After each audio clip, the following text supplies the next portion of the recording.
दोस्तों, रूस और यूक्रेन के बीच जारी जंग भीषण रूप ले चुकी है।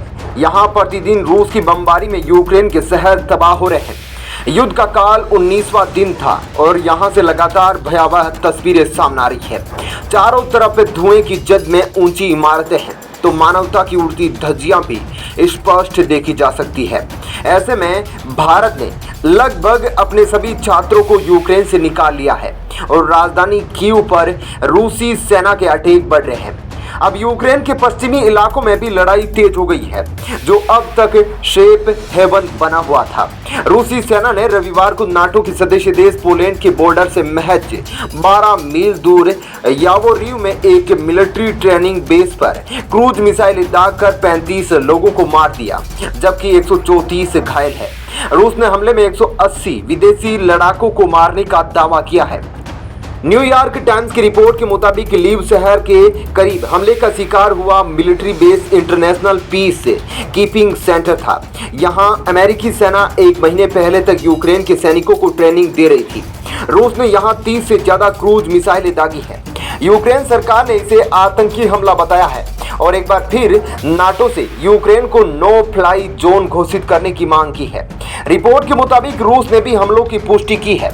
रूस के रक्षा मंत्रालय ने कहा कि उसने 180 विदेशी लड़ाके मारे हैं जो यूक्रेन की तरफ से लड़ने आए थे।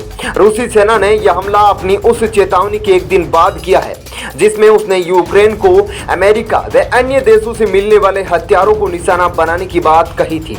रूस तेल और गैस के टॉप 3 आपूर्तिकर्ता देशों में से एक है। जंग छिड़ने के बाद अंतर्राष्ट्रीय बाजार में क्रूड की कीमतें बढ़ चुकी है। ये $110 प्रति बैरल के आसपास बनी हुई है। एक समय कीमतें $139 प्रति बैरल तक पहुंच गई थी। इसके बाद अमेरिका, वेनेजुएला और अन्य देशों ने सप्लाई बढ़ाई थी। इसने क्रूड के दामों पर अंकुश लगाने का काम किया था। अमेरिका, ब्रिटेन और ज्यादातर यूरोप ने रूस के तेल की खरीद पर बैन लगाया है या फिर उससे तेल नहीं खरीदने का फैसला किया है। रूस रोजाना 45 से 50 लाख बैरल क्रूड सप्लाई करता है। 2020 में रूस की दुनिया के कुल तेल निर्यात में 12% हिस्सेदारी थी। वहीं नेचुरल गैस सप्लाई में उसकी हिस्सेदारी करीब 16% थी। भारत रूस से करीब $1 अरब का तेल खरीदता है। यह अलग बात है कि उसने 2021 में $82 अरब मूल्य का आयात किया। यह भारत के लिए मौका भी है। रूस ने भारत को सस्ते दामों पर अपना तेल खरीदने की पेशकश की है। इसका भुगतान रूबल एक्सचेंज में किया जा सकता है। भारत भी रूस के तेल और गैस सेक्टर में निवेश की संभावना तलाश रहा है। हालांकि अंतर्राष्ट्रीय बाजार में क्रूड के दाम बढ़ने पर भारत में पेट्रोल डीजल महंगा होगा।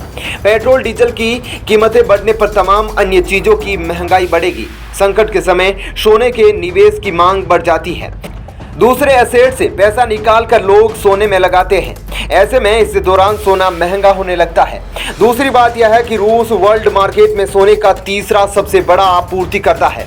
ऑस्ट्रेलिया और चीन भी इस मामले में उसके ऊपर है। जंग छिड़ने के बाद से सोने की कीमतों में लगातार तेजी आई है। भारत अपनी गोल्ड डिमांड को आयात से पूरा करता है। वैसे वह इसमें से आधा आयात स्विट्जरलैंड से करता है। जानकारों का कहना है कि जंग और लंबी खींची तो सोने के दाम 55,000 रुपए प्रति 10 ग्राम से ऊपर जा सकते हैं। इससे युद्ध का सेमीकंडक्टर इंडस्ट्री पर असर पड़ने लगा है। चिप्स और माइक्रो चिप्स बनाने वाली यह इंडस्ट्री इलेक्ट्रॉनिक डिवाइस के लिए काफी महत्वपूर्ण है। इसका असर smartphone, home appliance, computer, medical equipment पर पड़ेगा। दुनिया चिप बनाने के लिए जरूरी कच्चे माल के लिए काफी कुछ अमेरिका और यूरोप पर निर्भर है। इसमें नियोन गैस और पैलेडियम 2 प्रमुख रॉ मटेरियल है। यूक्रेन सेमीकंडक्टरों के लिए 90% से ज्यादा नियोन मुहैया कराता है। वहीं रूस बड़ी मात्रा में पैलेडियम की आपूर्ति करता है। रूस यूक्रेन को यूरोप का ब्रेड बास्केट कहा जाता है। दोनों देश दुनिया के कई मुल्कों को खाद्यान्न और खाद्य तेल की आपूर्ति करते हैं। दोनों को मिला ले तो ये मिलकर करीब 30% गेहूं की सप्लाई करते हैं। यूक्रेन सूरजमुखी तेल का निर्यात करने वाला प्रमुख देश है। भारत में भी खाने पीने की चीजों में इस तेल का काफी इस्तेमाल होता है। रूस इसका दूसरा सबसे बड़ा सप्लायर है। दोनों देश मिलकर 60% सूरजमुखी तेल का उत्पादन करते हैं। वायदा बाजार में इनकी कीमत 14 साल के उच्च स्तर पर पहुंच गई है। इस बीच भारत के विदेश मंत्रालय ने अहम निर्णय लिया है।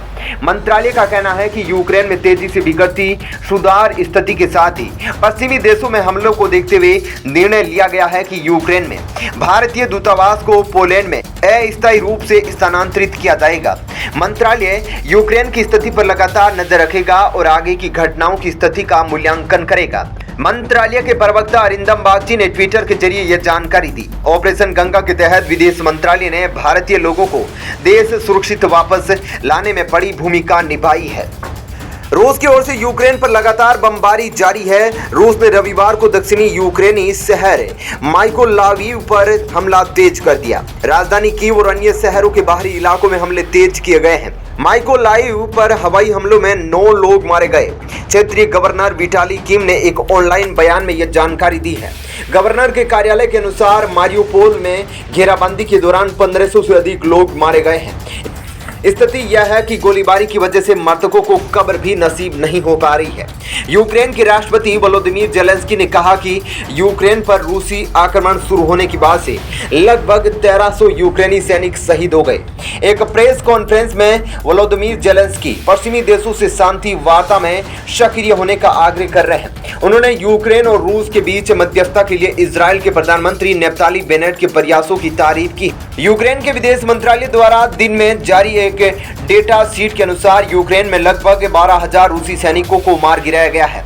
1205 बख्तरबंद वाहनों, 58 विमानों, 83 हेलीकॉप्टरों, 362 टैंकों, 585 वाहनों और 135 तोपखानों को नष्ट कर दिया है।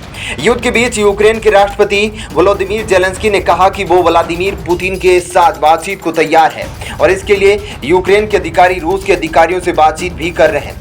खबरें हैं कि दोनों देशों के बीच जल्दी चौथे दौर की बातचीत शुरू हो सकती है। तुर्की के राष्ट्रपति एर्दोगन ने कहा कि उन्होंने राष्ट्रपति व्लादिमीर पुतिन से बातचीत की थी कि वो जेलेंस्की से बातचीत को तैयार है। तुर्की का कहना है कि वो दोनों के बीच शांति स्थापित करने को लेकर बातचीत में मध्यस्थता कर सकते हैं। यूक्रेन के जनरल स्टाफ ने कहा कि रूस यूक्रेन से लड़ने के लिए सीरिया, सर्बिया, नागोर्नो काराबाग में लड़ाके ला रहा है। रूस और ज्यादा आक्रामक होने के लिए अपने सैनिकों को फिर से इकट्ठा कर रहा है। रूस के रक्षा मंत्रालय ने बताया कि यूक्रेन में एक सैन्य प्रशिक्षण केंद्र पर हमला किया गया है। मंत्रालय ने कहा कि यावोरिव में दूसरे देशों से मिले सैन्य उपकरणों के भंडारण के लिए केंद्र का इस्तेमाल किया जा रहा था। ऐसे में दोस्तों, आपका इस खबर पर क्या कहना है कमेंट सेक्शन में जरूर बताएं। साथ ही वीडियो को लाइक और शेयर जरूर करें। धन्यवाद। जय हिंद।